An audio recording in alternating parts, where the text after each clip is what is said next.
Hello students, welcome to master class. आज हम लोग अल्टरनेटिंग करंट चैप्टर में एक डेरिवेशन लेकर के आए, एक क्वेश्चन लेकर के आए जिसे हम सॉल्व करेंगे। और मोस्ट ऑफ द टाइम ये सीबीएसई में हो, चाहे वो किसी भी तरह का स्टेट बोर्ड हो, फिजिक्स के पेपर में इस तरह का क्वेश्चन अल्टरनेटिंग करंट से आता ही आता है। बहुत इंपॉर्टेंट क्वेश्चन है ना। देखिए, हम लोग अगर बात जाने की अल्टरनेटिंग जो करंट है वहां पर हम पैसिव कंपोनेंट्स की बात करते हैं और उनका बिहेवियर की बात करते हैं। किसके साथ में? On the application of AC current. जब आप एसी सप्लाई अप्लाई करते हैं उसके बाद में जो कंपोनेंट्स हैं उनका बिहेवियर कैसा होगा। और passive components specially passive components क्या होते हैं? बेसिकली अगर देखा जाए तो यहाँ पे हमारे पास में इलेक्ट्रिसिटी के अंदर दो तरह के कंपोनेंट होते हैं। एक पैसिव कंपोनेंट होते हैं, कुछ हमारे पास में एक्टिव कंपोनेंट्स होते हैं। पैसिव कंपोनेंट्स कौन से होते हैं? जो कि अपना बिहेवियर तब शो करते हैं जब उस पर करंट अप्लाई किया जाए। और जो अगर हम कहें कि जब करंट नहीं फ्लो हो रहा है तो वो नॉन कंडक्टिंग होते हैं बेसिकली, है ना। और वहीं अगर बात करें कि एक्टिव कंपोनेंट्स क्या होते हैं, तो एक्टिव कंपोनेंट्स ऐसे कंपोनेंट्स होते हैं जो कि मैं बोल सकता हूँ सेमीकंडक्टर होते हैं, है ना। सेमीकंडक्टर मतलब कि टेम्परेचर भी बढ़ेगा तो भी उसमें इलेक्ट्रॉन्स फ्लो हो जाएंगे, है ना। तो ऐसे कंपोनेंट्स जिनको अपना बिहेवियर शो करने के लिए, है ना, या आइडियली हम लोग बात करें तो उनको अपना बिहेवियर शो करने के लिए किसी एक्सटर्नल सोर्स पे डिपेंड नहीं होना पड़ता।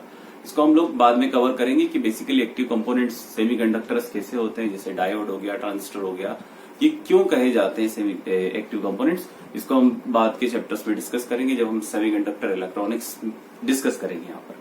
तो हाल फिलहाल यहाँ पे देखा जाए कि हमारे पास में क्वेश्चन है, इसमें लिखा हुआ है कि right the value of current in voltage in an AC circuit and also draw the phasor diagram. Phasor diagram क्या होता है उसको भी देखेंगे हम लोग कि फेजर का मतलब क्या होता है और किस तरह से जब एक रजिस्टर लगा दिया जाए, है ना। Write the value of current and voltage in an AC circuit, in the AC circuit when resistor is there, है ना।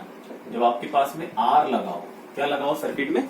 रजिस्टर लगाओ। तो आज उसको डिस्कस करते हैं। फटाफट एक सर्किट ड्रॉ करेंगे जिसमें एसी सप्लाई है हमारे पास में। सपोज कीजिए एसी सप्लाई मैंने अप्लाई करी और यहाँ पर मैंने एक रजिस्टर लगा दिया इस तरीके से। किसी भी वैल्यू का हो सकता है रजिस्टर, और रजिस्टर की यूनिट क्या होती है? ओम होती है, बहुत अच्छे से जानते हैं। सपोज कीजिए मैंने यहाँ पे एसी वोल्टेज अप्लाई किया, तो अभी एसी वोल्टेज मेरे पास में क्या होगा? V is equal to V naught sine omega t. बहुत अच्छे से हम लोग जानते हैं कि मैंने ये क्यों लिख दिया, बिकॉज ये साइनोसोइडल वोल्टेज है।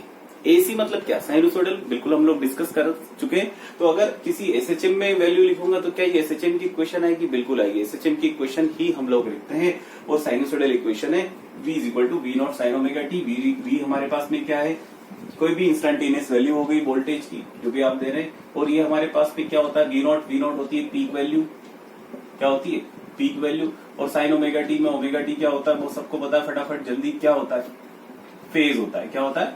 फेज होता है। इसमें ओमेगा क्या होती है? ओमेगा होती है एंगुलर फ्रीक्वेंसी। ओमेगा क्या होती है? Angular frequency. Angular frequency. ये छोटी छोटी चीजें इन सारी चीजों को हम लोग पढ़ चुके हैं। फटाफट आगे आते हैं किस तरीके से। तो अभी हमारे पास में वोल्टेज हो गया। करंट क्या होगा जो इसमें बहेगा? करंट क्या होगा जो इसमें बहेगा? फटाफट किस तरीके से हम लोग देखेंगे कि ओम्स लॉ होता है। क्या होता है? ये हम लोगों ने पढ़ा हुआ है। ओम्स लॉ क्या होता है? V is equal to I R होता है। आर ये हमारे पास में मुझे वोल्टेज दिया है क्या? हाँ, वोल्टेज की वैल्यू रख देंगे यहाँ पे। V naught sine omega T is equal to I into R. Current की वैल्यू चाहिए सर, करंट चाहिए तो रजिस्टर को यहाँ नीचे भेज दो। V बाय आर क्या आ जाएगा यहाँ पे मेरे पास में? Sine omega T is equal to R. ये जो आपको V नॉट बाय आर मिल रहा है इसको मैं लिख सकता हूँ आई नॉट। क्या लिख सकते हैं इसको? I naught. और क्या आ जाएगा यहाँ पे बचा हुआ? Sine omega T is equal to R. तो ये आपके पास में वैल्यू किसकी हुई? करंट की वैल्यू हुई। ये करंट जो यहाँ फ्लो हो रहा है उसकी वैल्यू हो गई sine I not sine omega t. अब यहाँ पे देखिए ये आई नॉट क्या है? बेसिकली आई नॉट आपके पास में क्या है? V naught upon R. अब मुझे अगर निकालना है कि बेसिकली ये आर क्या होगा, तो आर क्या हो जाएगा मेरे पास में? V naught upon I naught. बिल्कुल, मतलब अगर मुझे रेजिस्टेंस की वैल्यू निकालनी है तो मुझे पीक वोल्टेज और पीक करंट की वैल्यू मिल जाएगी, तो रेजिस्टेंस की वैल्यू भी मिल जाएगी। बहुत बढ़िया सर, अच्छी बात है।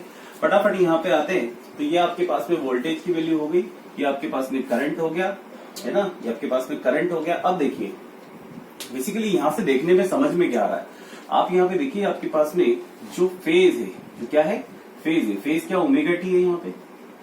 ये क्या कहलाती है, omega T is what, basically हम लोग देखें तो theta is equal to omega T होता है, या मैं बोलूं omega is equal to theta upon T होता है। This is angular velocity which is angular displacement upon time, तो theta is equal to omega T, basically angular displacement है। ये क्या है, theta is what, omega T is what, omega T is a kind of displacement, angular displacement. क्या कोई body जब कोई circular motion कर रही है कोई बॉडी, तो क्या वो एसएचएम भी कर रही है।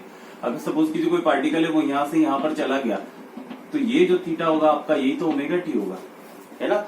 ये हम लोग पढ़ चुके हैं बिल्कुल, 11th में भी हमने पढ़ा था। ये थीटा किसको बता रहा है, ओमेगा टी को बता रहा है। ओमेगा टी क्या है, ओमेगा टी फेज है हमारे पास में, क्या है सर, फेज है। तो यहाँ से देखने में समझ में आ रहा है कि ये भी ओमेगा टी और यहाँ भी ओमेगा टी, के दोनों का सेम फेज है। हाँ, बेसिकली दोनों का सेम फेज है। अगर सेम फेज है तो इन लोगों का फेजर डायग्राम उनको ड्रॉ करने के लिए बोला गया है क्वेश्चन में। फेजर डायग्राम ड्रॉ करते हैं, सबसे पहले तो समझते हैं कि फेजर क्या बताता है।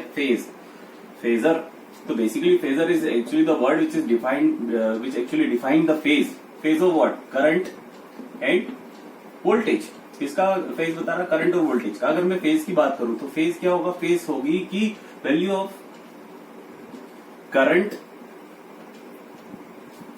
Value of current and voltage. क्या चीज, value of current and voltage किसके सेंस में, डायरेक्शन में और मैग्नीट्यूड में, मैग्नीट्यूड में। अगर इनमें कोई वेरिएशन आ रहा है सेम इंस्टेंट ऑफ टाइम में, किसी सेम इंस्टेंट ऑफ टाइम में, क्या बोल रहा हूं मैं, सेम इंस्टेंट ऑफ टाइम। बिल्कुल बात को सुनेंगे समझेंगे, लिखने में जरूर थोड़ा हो सकता है आपको समझ में नहीं है, मगर आप मेरी बात ध्यान से सुनेंगे कि मैं क्या बोल रहा हूं। मैं ये बोल रहा हूं कि अगर आपके पास में वोल्टेज और करंट के डायरेक्शन और उनके मैग्नीट्यूड के बीच में किसी सेम टाइम इंस्टेंट पे अगर कोई डिफरेंस आता है तो वो फेज डिफरेंस कहलाता है।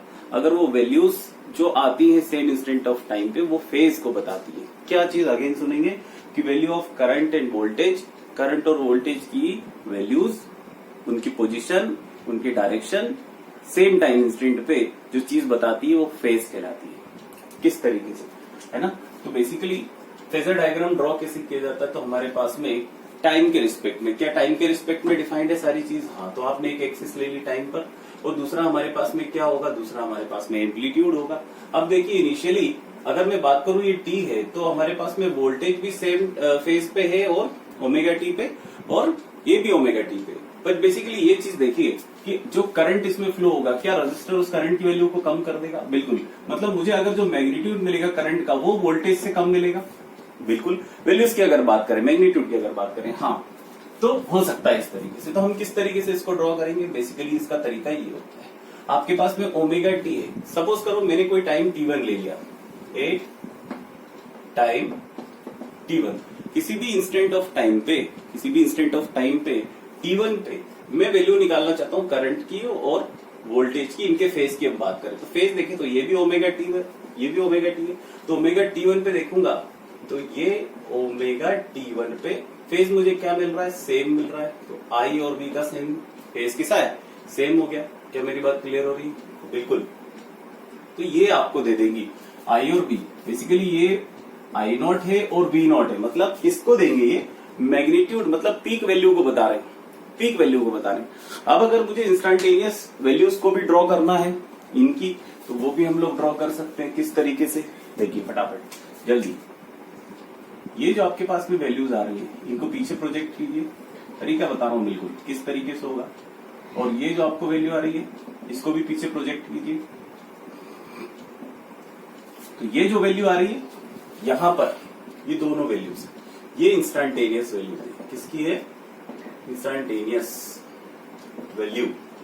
इंस्टेंटेनियस वैल्यू मतलब कि किसी भी टाइम t1 पे करंट की वैल्यू और वोल्टेज की वैल्यू, ये तो आपको मैग्नीट्यूड मिल गए करंट के, पीक वैल्यू के, है ना। और आपको कंप्लीट वैल्यू चाहिए, है ना, इंस्टेंटेनियस वैल्यू चाहिए, जिसको हम बोलते हैं ये पूरा कंप्लीट, ये b of T, I of T, ये आपको कहाँ मिलेंगे, ये आपको पीछे प्रोजेक्ट करने पे मिलेंगे। मतलब ये जो दोनों वैल्यूज मिली आपको, ये इंस्टेंटेनियस वैल्यू हो गई। तो मैं अगर बोलूं कि एट टाइम t1 पे यहाँ पे क्या मिलेगी इंस्टेंटेनियस वैल्यू, तो क्या मैं इसको इस तरीके से लिख सकता हूँ, I of T is equal to, I of t1 is equal to I not sine omega t1।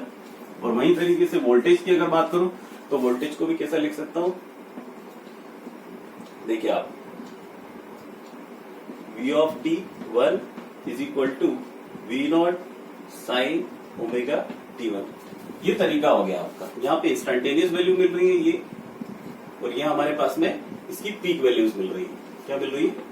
Peak value. ये तरीका है। इससे वेवफॉर्म भी जनरेट होती है। आप वेवफॉर्म में भी इसको शो कर सकते हैं, बट उसकी ज्यादा जरूरत नहीं है, ना एग्जाम में उसको इस तरीके से लिखा जाता है ना। तो ये फेजर डायग्राम है जो क्या बताता है, जो फेज बताता है, दोनों के बीच की वैल्यूज का डिफरेंस बताता है। यहाँ पे देखने में क्या समझ में आ रहा है कि ये जो वैल्यूज है करंट की और वोल्टेज की, वो दोनों सेम फेज में है, और फेज कितना है? ओमेगा t1 है। मतलब यहाँ पे कोई फेज डिफरेंस नहीं होता है। ये समझ में आती है कि जब वैल्यूज, ये बात समझ में आती है जब करंट किसी एसी सर्किट में फ्लो होता है, रजिस्टर अगर वहां पे लगा होता है, तो करंट और वोल्टेज दोनों का फेज सेम होता है।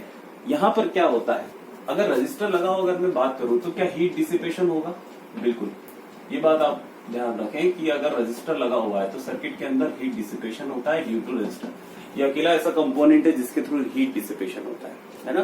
तो रजिस्टर जब लगा होगा तो हीट डिसिपेशन। आई होप आपको ये चीज समझ में आई होगी आज किस तरीके से हम लोग करंट बना सकते हैं, वोल्टेज निकाल सकते हैं, और फेजर डायग्राम बेसिकली क्या बताता है, ड्रॉ करने का क्या तरीका होता है। इससे वेवफॉर्म भी बना सकते हैं, बट उसकी जरूरत नहीं है। एग्जाम में अगर आप इतना भी लिख करके आएंगे तो भी वो सफिशियंट है। सफिशियंट मतलब एक्यूरेट रहेगा। ओके, तो नेक्स्ट क्लास में हम लोग रजिस्टर भी, कैपेसिटर भी देखेंगे, इंडक्टर भी देखेंगे कि उनका बिहेवियर किस तरीके से एसी सर्किट के अंदर होता है। चार्जिंग, डिस्चार्जिंग और चार्जिंग हम कैपेसिटर को डिस्कस कर चुके हैं। इंडक्टर की चार्जिंग और डिस्चार्जिंग हम लोग नेक्स्ट वीडियो में डिस्कस करेंगे। Okay, thank you. लाइक कीजिए, सब्सक्राइब कीजिए। Thank you.